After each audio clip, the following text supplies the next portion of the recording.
Hey everybody, so I'm coming to you today with another video. Basically, another update on what's going on.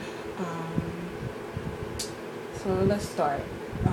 The capsules I told you about, the Desert, Harvest Desert, those capsules, those aloe vera capsules. Um, Yeah, I took them and they didn't really help. I guess it's more of a thing where you have to take them for a certain amount of time for you to be able to notice a difference. I did get someone who said that they did really help them. So I don't know, maybe when I get some money, I'll invest in some aloe vera capsules and give it a try. I mean, it won't hurt to try. I waste my money on other medications that I don't even take for like more than a week. So I can, definitely give the aloe vera capsules a try. Let's see. Another thing that's been going on is the last time some of you guys had heard from me, I was in the emergency room. And I went to the emergency room 3 times in the last week. The first 2 times I went because I was having really bad stomach pain. And I had no clue what the crap was going on. My stomach was just hurting so bad. And also I was noticing bloody discharge. So I decided to go in. I had been noticing the discharge since Wednesday. The cramps didn't come until probably Thursday or Friday. But I went in Saturday and it was like, they was really bad to the point where I had took some medicine, went to sleep, woke up and was still in really bad pain. So I decided to go to the emergency room and they gave me an IV of fluids. They gave me 2 injections of morphine. They did blood tests, they did urine tests, and they did a CT scan. Everything came back normal. So they just sent me home with some Tylenol 3s, some Zofran, and told me to just follow up with my primary care doctor. So that same night, the pain was really bad still. When I left the ER in the first place, it was still hurting really bad, but they never listened to me. So I ended up going back, and all they did was, once again, it was like they discharged me before they even, got me in there to see a doctor. But the doctor came in and he was like, I reviewed that you were here in the ER earlier, and I looked over all of your tests, and everything is normal. So that only thing we can do is make you comfortable by giving you meds and send you on your way. So I was really pretty frustrated, but they gave me, what did they give me? They gave me Vicodin. They gave me some other kind of pink stuff that helps the acid in your stomach. And they gave me Phenergan, which is another nausea medicine, because I couldn't afford the Zofran, which was $60. So I ended up throwing all of that stuff up. But I was just so frustrated with them. When they asked me did I want some more meds, I told them no, I just wanted to go home. So I got my prescriptions and then I went home.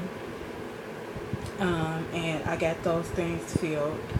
So I was taking the Tylenol 3s. It said take 1 to 2 every 8 hours as needed. So I was taking them on a regular scheduled period of time. And I started noticing that I was having trouble urinating. And it got to the point where I could not use the bathroom. So I ended up going to the emergency room. What day was this? Monday? I think it was Monday or Tuesday. One of those days. I went to the emergency room and I had to get a catheter put in. And I asked them could they give me some pain medicine, and they refused to give me pain meds. And so the doctor was like, well, you have Tylenol 3 that you could take at home. And I was like, why would I take that if that's what gave me the urine retention? So I'm not taking those anymore. So I was like, can I have some Dilaudid? And he was like, absolutely not, and walked out the room. So I was pretty upset that they wouldn't give me anything for pain. So once I got discharged, I just pretty much came home and just tried to relax or whatever like that. And I was still in pretty bad pain because catheters, they hurt really bad, and the spasms from catheters hurt worse than the spasms that I normally have. So that was like quite painful. And then I was experiencing nausea, and then I got this headache that just would not go away, and it was to the point where I couldn't stand the light, I couldn't stand the sound of TV, I couldn't look at the TV, I couldn't even look at my phone to even text people. So I ended up just taking some medicine to go to bed. But let's see here. Some people, they know what catheters look like and things like that. They've experienced those. But there was one person who didn't know, how the catheter was. So basically, I don't know if you can see, but basically it's a tube. It's a tube that's like attached to my urethra area, and this is the bag. This is the nighttime bag.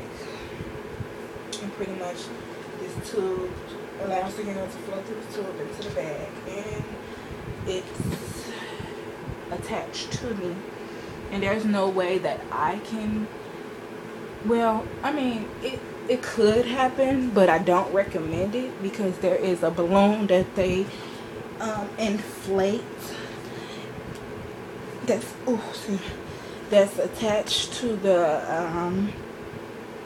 tube that's installed into your urethra.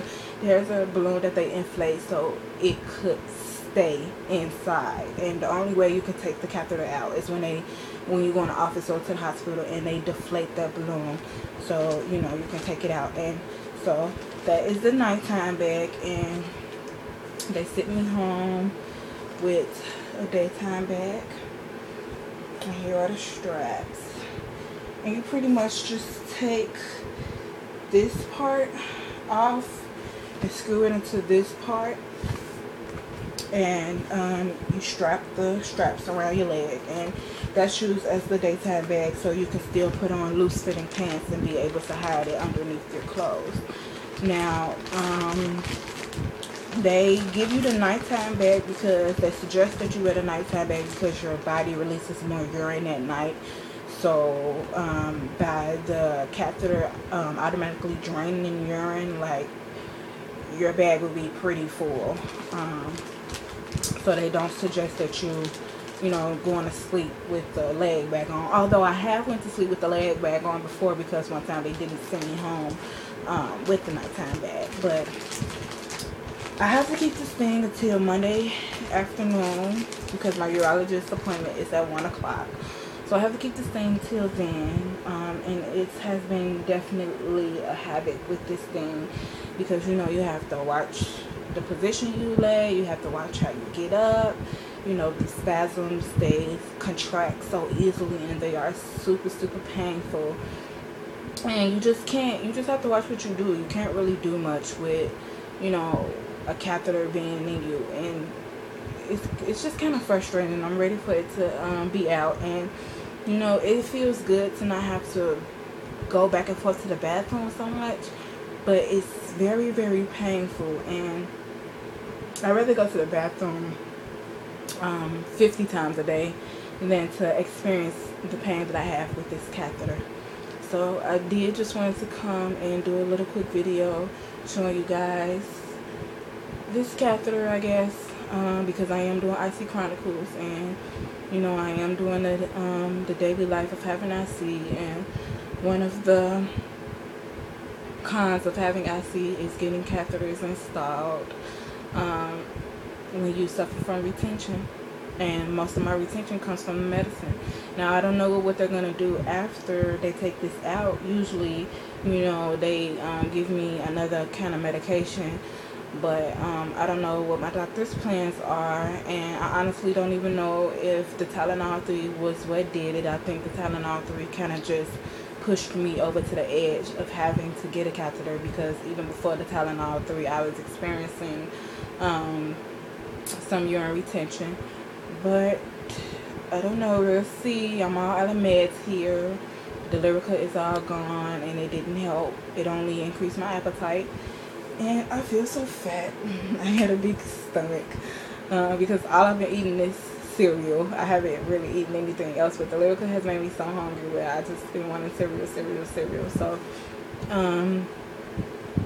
I guess my next plan of attack is to try the Urinary. So I'm getting that taken care of. I should be starting that soon. But I'm all out of meds. I don't have any pain meds. I don't have any nausea medications. The only thing I have left is my Celexa, my Xanax. Still have lidocaine drill. And my vitamins. And that's it. Even the Tylenol 3s are gone. Everything is gone. Because they only gave me enough Tylenol 3s to last me for maybe 2 or 3 days, and so as well as the Finnegan, it was only a few pills. So everything is gone. So yeah, I don't know what's next on my IC journey, but I'm still working on this disability thing, and I'm waiting to hear back from them, and hopefully I get approved. If not, then it'll be getting an attorney to do the appeal. But other than that, I'm just kind of hanging out doing nothing, because this is my life and I just can't work right now. And as you can see, this is one of the reasons why I didn't want to push myself into working, because I never know when this will happen. I never know when I'll have to, deal with a catheter, and when I get a catheter, I can't, it's not a good fix. So I will talk to you guys later, and I hope this was kind of informative. And any questions, comments, or anything like that, put it in the comment box. I will leave my email in the description box, and I hope my IC family is doing okay, better than I am. So I'm still praying for you guys, and I'll talk to you soon. Bye.